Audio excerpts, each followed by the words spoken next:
Adam was addicted to heroin for about 10 years. He started with marijuana and experimented from there until he found heroin, and then, as he always said, he fell in love. And it took over his life, which in turn took over my life, my husband's life, our home life. As many times as he tried to fight it, he would go back. He did spend 1 year in recovery, but couldn't fight off the urge that kept coming after him, I guess, and until eventually it took his life in February of 2017. Your message is compelling, and it's something that everyone needs to hear. Everyone from my young children to people that are elderly as well. We know that this doesn't just impact young people, old people. It impacts everyone in between as well. And so we thank you for your courage and bravery in being here and showing solidarity with one another in this very important issue. The loss of life here is tragic, and it doesn't just, as you can see, for every one person who dies, there are dozens and dozens more who are impacted and changed forever.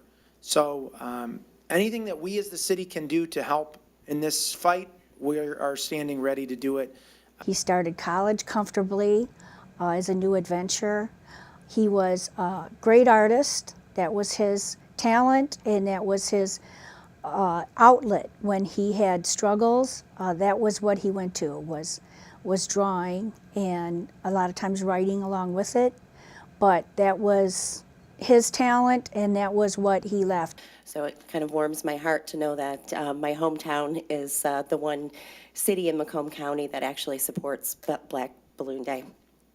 I think often when people without experience in this space hear that someone has overdosed, there's a tendency to assume that there was a lifetime of addiction, stints in rehab, hospital visits, jail time. And sometimes that is absolutely the case. And I can speak from experience because I have a 24-year-old son who has been battling addiction since he was 18. That's actually not the story I'm here to tell. My 17-year-old daughter passed away 21 months ago today from an accidental overdose. It was 3 days before her high school graduation ceremony, and 2 days after her senior prom. And what I can tell you about Marina was that she was not a stereotypical, if there is such a thing, drug addict. She was an incredibly good student. She was ambitious. She was an artist. She was intending to go to CCS to be a photographer. She had a lot of friends, well-adjusted, the girl next door, if there ever was one. In May of 2018, with the help of many community leaders, which include Councilwoman Liz Sorosky and Deanna Koski, along with CARE of Southeastern Michigan, the Sterling Heights Drug-Free Coalition was established. It has been our mission to fight the opiate epidemic head-on and to help prevent any more senseless tragedies. As you can see in this room, there have been many citizens locally that have lost a loved one to this epidemic. The Sterling Heights Drug-Free Coalition will continue to dedicate all of its resources to prevent the loss of any more lives in our community. So what CARE does is we provide substance use resources and prevention all throughout Macomb County. And we partner with the Sterling Heights Drug-Free Coalition to do prevention efforts within Sterling Heights, but we also are there to support families and to connect people with peer recovery coaches. I reached out for support myself and started attending Families Anonymous meetings, which opened my eyes to how big the problem is, because in my circle of family and friends, it didn't exist except for my home. And by going out and reaching to other people, it broadened my knowledge of the situation and the acceptability of it, and the realizing that if we all group together and let people know, then we're not standing alone.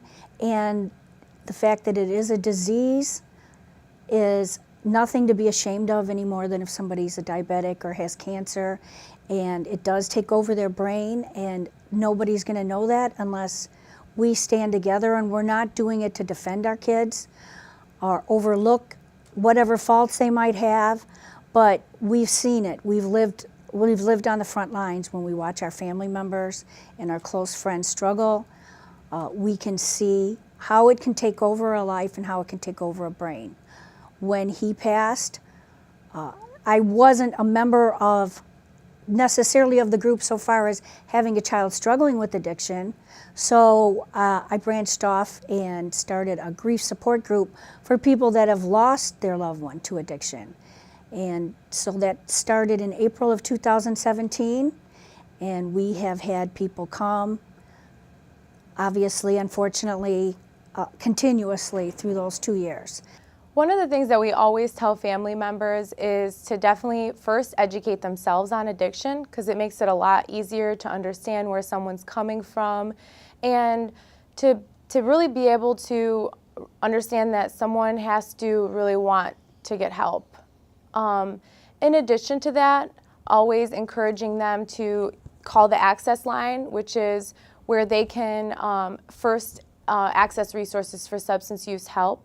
I encourage different groups like Families Anonymous, Families Against Narcotics, where you can feel like connected and that you're not alone.